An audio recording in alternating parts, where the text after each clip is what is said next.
কালকে নিজের অতীতটাকে আবার চোখের সামনে দেখলাম, কিন্তু কালকে দেখে বুঝলাম একটা সময় আমিও অনেক বড় হয়তো ভুল করেছিলাম। বুঝে উঠতে পারছিলাম না কষ্টটা কার বেশি হচ্ছে।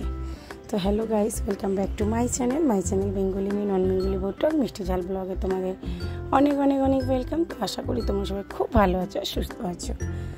আর আজকের ব্লগটা শুরু করছি একদম মর্নিং থেকে। সকালে ঘুম থেকে উঠেই ক্যামেরাটা অন করে ফেলেছি আর বাইরের ওয়েদারটা তোমাদের দেখাচ্ছি। তো এখন মাঝে একদম ঘড়ির কাঁটায় কাঁটায় 7টা বন্ধুরা। আর আমার বারান্দা থেকে সূর্যের তাপমাত্রা ঠিক এই রকম।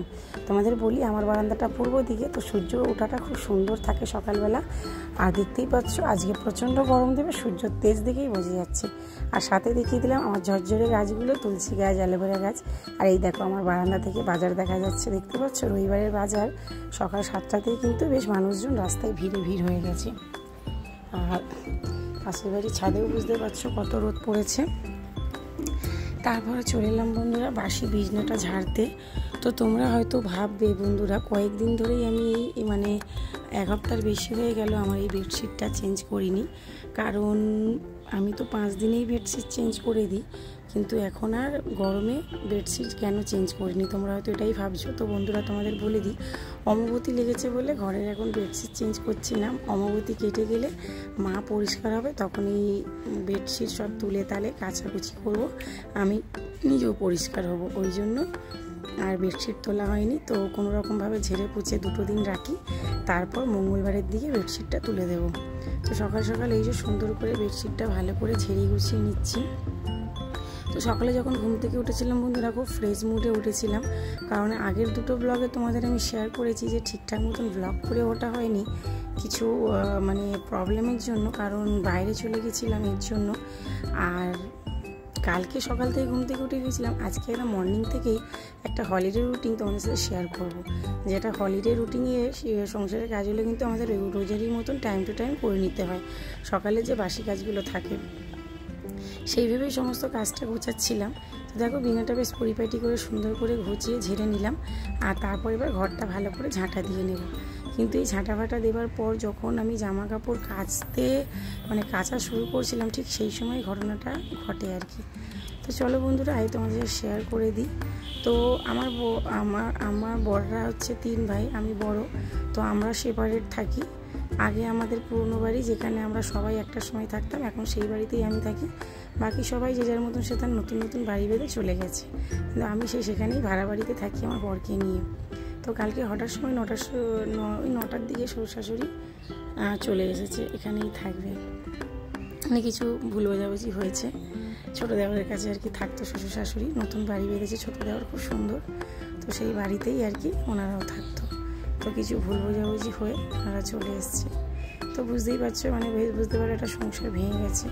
তো কালকে ওনাদেরকে দেখে খুব খারাপ লাগছিল, খুব কষ্ট লাগছিল যে এই যে একটা মানুষ যখন সংসার থেকে ভেঙে আলাদা হয়ে যায় সেটা যে কতটা কষ্ট, সেটা কালকে আমি বিশেষ করে আরও বেশি বুঝছিলাম।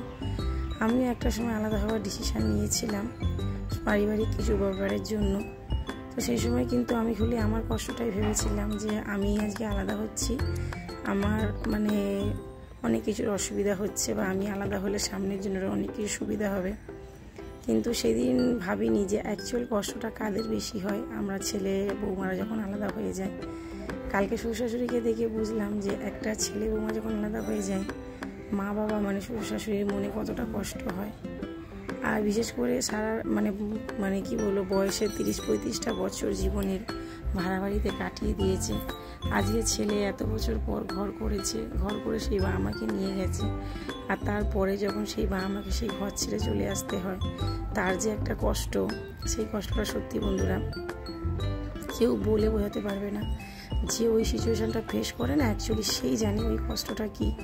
তো কালকে সারাটা দিন বন্ধুরা খুবই ব্যস্ততায় দিন কেটেছে। সারাটা দিনে সেরকম ব্লগ করে উঠতে পারিনি। মর্নিংয়ে যেটুকু ব্লগ করেছি সেটাই তোমাদের সাথে শেয়ার করেছি।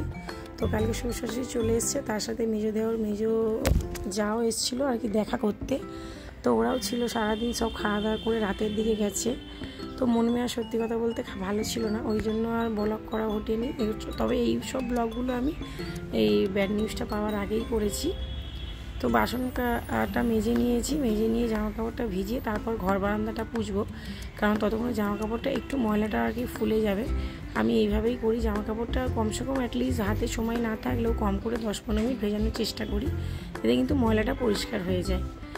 তো এতক্ষণ তো মনটা কিন্তু বন্ধুরা সত্যি খুব ভালো ছিল, খুব ফ্রেশ ছিল যে যাক সব ঠিকঠাক আছে। জামা কাপড় ভিজিয়ে তারপর রান্নায় যাব আর ভালো কিছু টিফিনও বানাবো, তোমাদের সাথে শেয়ার করবো। কিন্তু সেগুলো আর কিছু হয়ে ওঠেনি, সব যে যার সাথে মতন কিনে খেয়েছে, তাও আবার অনেক দেরি করে। শ্বশুর শাশুড়ি ছাতু খেয়ে নিয়েছিল এসে আমার কাছে। তো কালকে শ্বশুর শাশুড়ি এসে সারাদিন আমার কাছেই ছিল, রান্নাবান্না করে খেয়েছে। আজকে শাশুড়ি দিয়ে ঘর বারান্দা তোমাদের আগেই দেখিয়েছি যে শ্বশুর শাশুড়ি থাকতো, ঘর বারান্দা এখন থাকে, আমি ধোয়া পোছা করি, ওখানে দিয়ে ঠাকুর ঘর আছে, কিন্তু এখন শ্বশুর শাশুড়ি নিজের জায়গায় নিজে সেটেল হয়ে গেছে। তো যাই হোক বন্ধুরা, একটা কথা এটাই বলো বন্ধুরা, কালকে অতীতটাকে আবার অনেক কাছ থেকে দেখে কিন্তু আমার সত্যি খুব কষ্ট হচ্ছিল যে একটা সময় আমি আলাদা হয়ে গেছিলাম, আর একটা সময় আজকে আবার আর একটা ছেলে আলাদা হয়ে গেল। একটা কথা আমি বলি বন্ধুরা, আমরা ছেলে বৌমারা কিন্তু যেই সময়গুলো এইসব ডিসিশানগুলো নিই, সেই সময়গুলো কিন্তু আমাদের নিজেদেরকেই ঠিক মনে হয় যে আমরা যেই ডিসিশানটা নিচ্ছি সেটা ঠিক, কিন্তু পরবর্তীকাল কিছু সময় কেটে যাওয়ার পর কিন্তু আমাদের ভুলগুলো অনেক সময় আমাদের রিয়ালাইজ হয় যে না, সেই সময় হয়তো ডিসিশানটা না নিলে কিছু সম্পর্ক ভালো থাকতে। আবার কিন্তু ভাবি যে সেই সময় ডিসিশানগুলো নিয়েছিলাম বলে সম্পর্কগুলো হয়তো আজ ফের জুড়লো। এটা কিন্তু হয় বন্ধুরা। আমি যেই সময় আলাদা হওয়ার ডিসিশান নিয়েছিলাম সেই সময় কিন্তু আমি এই জন্য নিয়েছিলাম, সম্পর্কের মধ্যে এতটাই বেশি খারাপ পরিস্থিতি চলে এসেছিলো। এমনিতে আমি একটা বাঙালি ঘরের মেয়ে, বিহারি শ্বশুরবাড়িতে অনেক অ্যাডজাস্টমেন্ট করে থেকেছিলাম, তারপরেও কিছু ব্যবহারে এতটাই খারাপ লেগে গেছিলো যে তখন মনের মধ্যে এটাই হয়েছিল যে আমার হয়তো আলাদা হয়ে যাওয়াটাই ভালো সবার দিক থেকে, অ্যাটলিস্ট সম্পর্কগুলো হয়তো ভালো থাকবে। তো সত্যি কিন্তু তাই হয়েছিল। আমি আলাদা হয়ে যাওয়ার পর কিন্তু সম্পর্কগুলো বেশ ভালোই হয়ে গেছিলো সবার সাথে থেকে যতটা খারাপ হয়ে গেছিলো, আলাদা থেকে ততটা ভালো হয়ে গেছিলো। কিন্তু তখন শ্বশুর শাশুড়ির সাথে মেজো দেওয়ার ছিল যখন আমি আলাদা হই। তো এখন শ্বশুর শাশুড়িটা পুরো একা হয়ে গেছে, তো এখন 3 ছেলে 3 দিকে, আর শ্বশুর শাশুড়ি একা। তো যাই হোক, এখন শ্বশুর শাশুড়ি নিজেরাই ডিসিশন নিচ্ছে, ওনারা এখন কিছুদিন একাই থাকতে চাই, বিশেষ করে যতদিন শ্বশুর ইনকাম করে ততদিন শ্বশুর শাশুড়ি বলছে আমরা একাই থাকবো। যখন শ্বশুর কাজ থেকে রিটায়ার হবেন তখন ওনারা ডিসিশন নেবেন ছেলেদের কাছে থাকার। তো এটাও ভালো, ওনাদের এই ডিসিশন আমরা রেসপেক্ট করবো অবশ্যই। যতদিন ওনাদের হাত পা চলছে, ওনারা চাইছে নিজেদের মতো নিজেদের জীবনটা কাটাতে, সেইভাবেই থাকুক। আর আমার মনে হয় একবার এই ছেলে একবার ওই ছেলে একবার ওই ছেলে করে যখন মনে আঘাত এসে যায় না বন্ধুরা, তখন আমার মনে হয় একটা জায়গায় নিজেকে স্থির করে দেওয়াটাই উচিত। তো এখন শ্বশুর শাশুড়ি যেই ডিসিশনটা নিয়েছে খুব ভালো নিয়েছে, আমি যেখানে আছি সেখানেই এখন শ্বশুর শাশুড়িরা চলে এসছে। এই দিকের বারান্দা তোমাদের সাথে অনেকবার শেয়ার করেছি, তো এই বারান্দাটাই ওনারা থাকবে। তো যাই বন্ধুরা, কালকে অনেক মন মেজাজটা খারাপ ছিল, আজকেরও অনেকটাই খারাপ আছে। সকাল থেকে সেরকমভাবে ভিডিও করা হয়নি, তবে কিছু ক্লিপ রেখেছি তোমার সাথে কালকে শেয়ার করব। তো দেখলেই বন্ধুরা, এদিকে টুকটুক করে কাজগুলো, এগুলো কিন্তু সব সকালের কাজ বন্ধুরা, বাসি ঘরের কাজগুলোই করছি।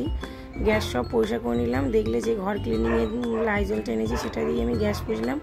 আর ওই যে তেল চয় বললাম, এই মগটা কেনার সময় বলেই ছিল, আর তেল চয় তো তার কথা তো না শুনে মগটা নিয়েছিলাম। তার কী করবো, ওই মাঝে ওই ঘর পোছার ওই ক্লিনিং জেলটা দিয়ে ওই ট্রেটা আর ওই বোতলগুলো পয়সা করে দিই।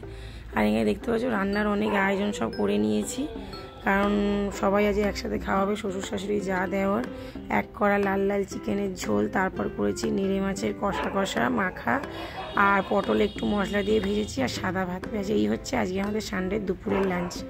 তো ব্লগটা কেমন লাগলো বন্ধুরা অবশ্যই তোমরা লাইক কমেন্ট করে জানিও, আর নতুন বন্ধু যদি ব্লগটা দেখো অবশ্যই চ্যানেলটা সাবস্ক্রাইব করে